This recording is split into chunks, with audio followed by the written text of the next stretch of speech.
everything is upside down nowadays. That courtship dance is dead. It appears as if men don't believe in approaching women anymore. They actually want women to approach them. As an African woman who grew up in Zimbabwe, I was raised a certain way. I was raised with certain values or with certain beliefs, whatever you want to call it. This is how I was socialized. I was socialized to believe that, okay, as a woman, if I see a man I like, I flirt a little, I wait for him to approach, and then the courtship dance begins. He chases you, you encourage him, and then, you continue like that. Now, I know there are people who don't like the word chase, but I think it is now used in a kind of toxic way, let me say, for lack of better expression. To me, it just describes that courtship dance, how things are supposed to unfold organically in a relationship. But nowadays, yeah, you have these rules, so-called rules, to say, okay, don't text him back. When he texts you, wait 2 hours, wait 3 hours, because if you text him right back, you think that, oh, you're too keen, you're too eager, or you're too desperate. I mean, what kind of nonsense is that? I mean, why can't I respond to someone if I've got my phone with me? Why can't I respond to them? That is true. So that's a age-old thing. A age-old thing. When I was younger, and we meet a woman, there used to be a time, oh, you should wait about a day before you call her. Right? Some people would say, oh, wait 3 days. Why? Right? And now, in this modern time that we're living in, if a woman meets a man, vice versa, man and woman meet each other, the woman sometimes, if she wants to call the guy right away after, so they can continue the communication, the conversation, her friends, if they're around, it was like, oh, no, girl, don't call him, don't be thirsty, right?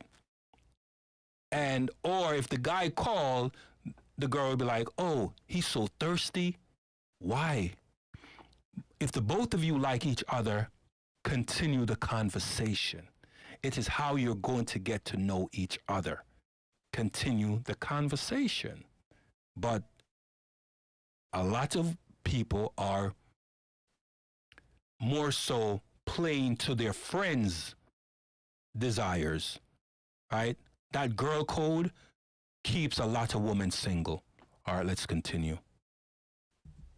Why are there so many single women out here that are struggling to find a man? Well, I'm going to tell you the reason, but you're not going to like the answer. Now, this may not apply to you, so don't take offense. But if you do, maybe you need to reflect why it makes you offended. Honestly, a lot of women treat men like trash. A lot of women take men for granted. A lot of women want men to take accountability for their actions and what they do. But boy, if you ask a woman to take accountability for her faults and her actions, it's straight to signing divorce papers. But my question is, why are women so resistant to taking accountability? Like really, what is the reason why you won't take accountability for your actions? I know for me personally, because I was this woman for many, many years, like most of my marriage, I realized this because I thought I had to be perfect and that society judged me based on my level of perfection. And if I dared to take accountability for my faults and actions, then I would be even more demonized. But the reality is, me not taking accountability was making it worse. And I don't think a lot of women understand the fact that we are a lot of the problem. I'm not saying we're the whole problem, but at least on my platform, on this side of things, a lot of men are trying. They're putting in the effort. They're doing the things that they need to do. And women are taking their husbands for granted. They got married because they wanted to be married, not because they wanted to be a wife. So you single ladies struggling to find a man, most men are not even wanting to get married anymore because they've dealt with bad relationship after bad relationship of women taking them for granted and treating them like trash. And honestly, I can't blame them. If you put all the effort in for a year, didn't get anything back, you wouldn't tolerate that either. So why are we expecting men to just sit down, shut up, and take it? You would advise every one of your girlfriends, girl, don't take that from him. But why should he take that from you?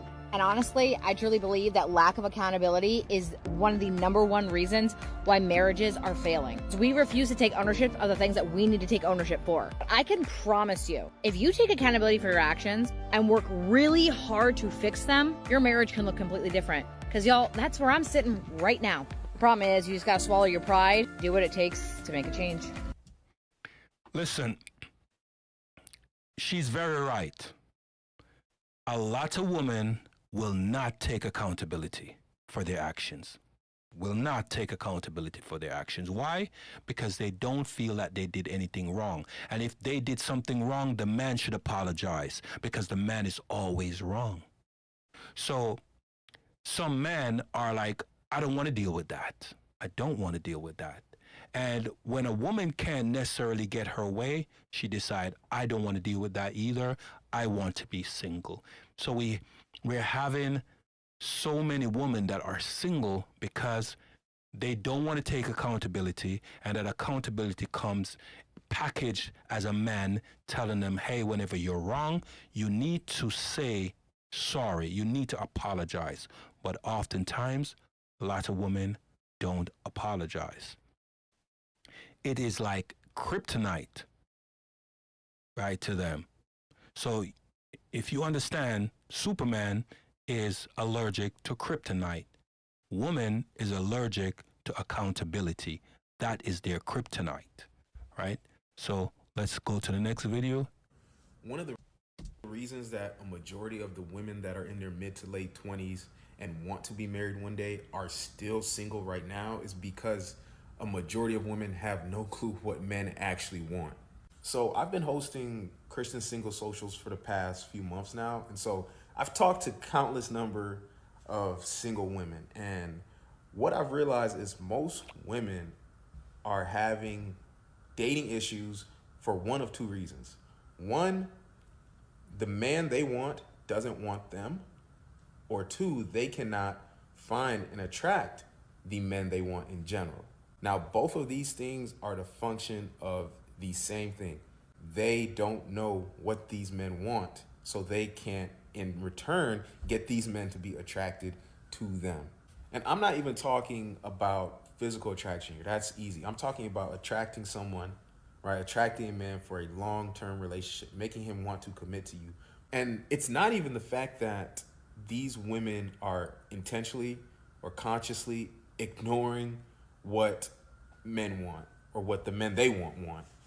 It's more so they're not even aware. At the social I hosted last week, I was talking to a couple of ladies about this exact thing, and I was telling them how society has never really put pressure on women to know how to attract a man, right? Except telling them you just got to be attractive, right? However, as a man, the burden of performance has always been on men to be able to attract a woman, whether that's for long-term commitment or even just, if you're just trying to have sex with them, right? Like, even the men that want to just have sex with women, they even have to know what those women want, right? Otherwise, there's no way in hell they're going to be able to successfully, court these women and be able to essentially get them in their bed.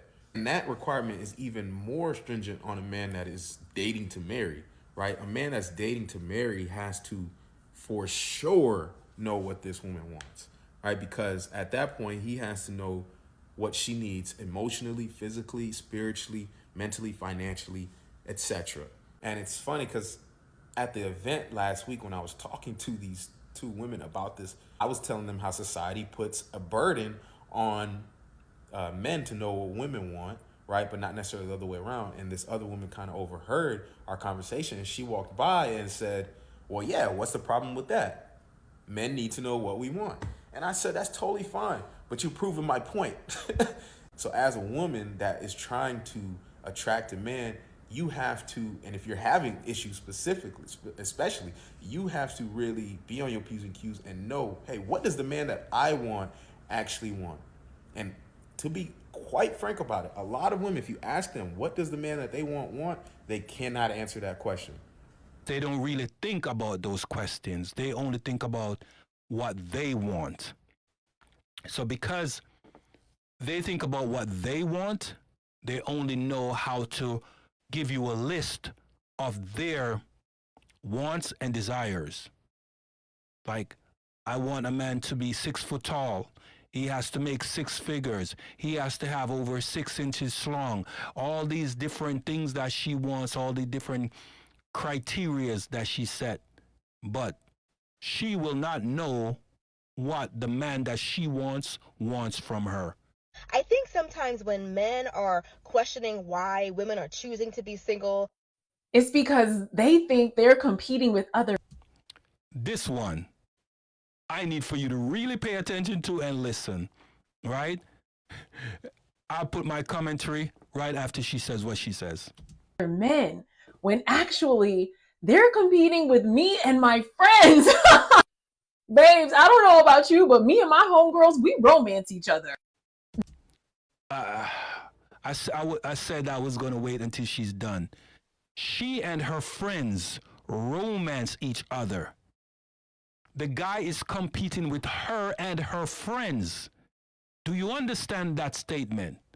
The guys that want to date her have to compete with her and her friends. Why would a man want to compete with a woman and her friends when he's simply trying to meet someone that could be his spouse so he could have a good life, have a relationship with someone that he could settle down with?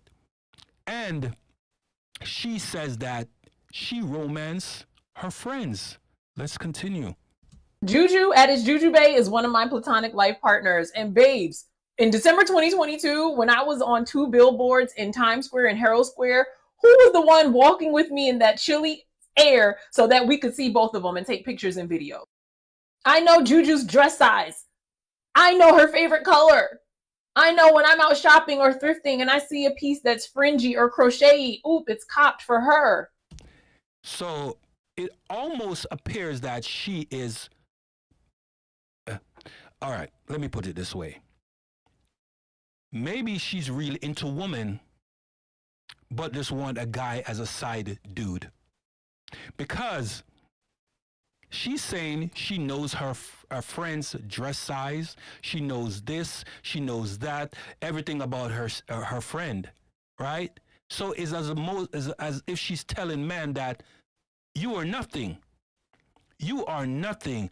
My friends are more important. So guys, if you meet a woman like this, believe that she is going to value her friendship over your relationship with her, right? And she's always going to make sure that she puts you in place to let you know where your place is in her life in comparison to her friend's relationship, a relationship with her friends, if it's just her friend. You think I show up to Ebony Janice's house without flowers? You must be mad. She's showing up to her friend's house, her girlfriend's house, with flowers. What is that saying? I even have some of my friends' addresses saved in my Uber Eats account. So when they're having a rough day, I can send them food. And they live 3, 4, 5 states away. The thing is, some men are so obsessed with romanticizing the relationships of our grandparents and our foreparents when they're not contextualizing that those women needed to be attached to a man in order to survive. Women could not have their own checking accounts until the 1960s. And even then, it needed to be co-signed by a man until like 74. That is a feminist. This woman is a feminist, right? Let me tell you why I say that. The very device that she's talking on was made by a man. The clothes that she is wearing was designed by men. Right? Her entire existence, the house that she's lived in, was made by a man. This is why women are single. This is why women are single. And they're choosing to be single. Right? They say that they're choosing. So what it says? So women choosing to be single now. So women choosing to be single now is because, babes, it's a choice. Back then, women needed men to survive. Today, we want men to thrive. I don't want your crusty, rusty, dusty semblance of some attempt at love. I want your whole, healed, healing, fully integrated, playful, credible, compassionate, tender, accountable reality of love. She's talking to a woman. She's talking to a woman. Women are choosing to be single because they want men to give them the same benefits as their female friends would give them, that same feeling. So she is wanting a man to express himself as a woman while still giving her all the benefits of a man. And then when the man decides if he's going to do that, meet all of her guidelines, then she is going to leave him to find another man that will be more masculine than her. Right? Because the man has to compete with her and her friends. Let's continue. And so until that comes to my doorstep, oh, babes, I'm choosing myself every time. And you're going to stay single, choosing yourself every time. This is why single is the new dating status for women. This is why. This is a great example of why so many women are single. She embodies all of this feminist trope that a lot of women have. I don't understand why she would, well, she's a feminist, so I do understand why, right? Because let me tell you, a lot of women are Never underestimate a woman's delusion. delusional. A lot of women are delusional. Let's continue. 7 reasons why many women will stay single without a man. Number 1, they value equality and mutual respect in relationships. Many women view relationships as partnerships grounded in equality. They believe that for a relationship to thrive, both individuals should have equal input and share responsibilities. Women who prioritize equality often feel that traditional dynamics can create an imbalance that is not conducive to a healthy partnership. Number 2, they have strong personal boundaries and self-respect.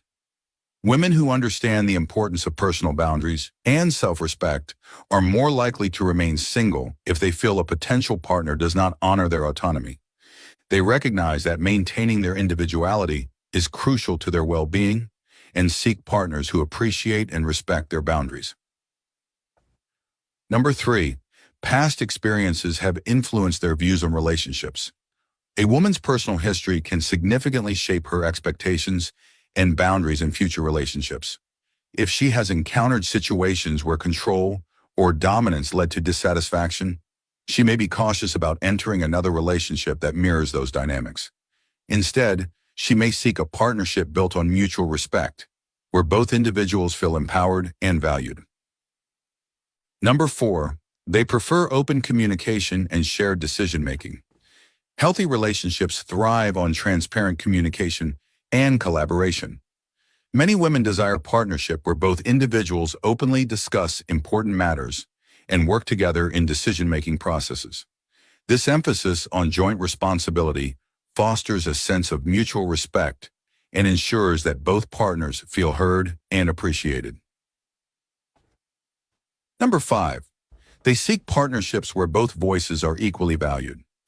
Women who aspire to equality in their relationships want their thoughts, feelings, and contributions to be taken seriously. They look for environments where their voices are not overshadowed, but are actively heard and valued. This desire for inclusivity can lead them to remain single rather than compromise on their need for respect and acknowledgement. Number 6, independence and self-reliance are important to them. For many women, independence and self-reliance are core values they have cultivated over time. They want relationships that allow them to maintain their sense of freedom and make their own choices. The idea of compromising their independence may not align with their values, which is why women with a strong sense of self often prefer to foster connections where both partners support each other's autonomy. Number 7, they prioritize building trust and mutual understanding. Trust is fundamental to any meaningful relationship, and many women focus on developing that trust through mutual understanding and respect rather than submission. They believe that genuine connections come from equality and collaboration, where both partners are equally invested in the relationship's growth and direction. A lot of women believe that being submissive is being controlled. A lot of women compare using things like slavery or the patriarchy or misogyny, all using these catchphrases or catchwords to state that they are not going to submit to a man and that they would rather be single rather than just being submissive, right? Or being cooperative.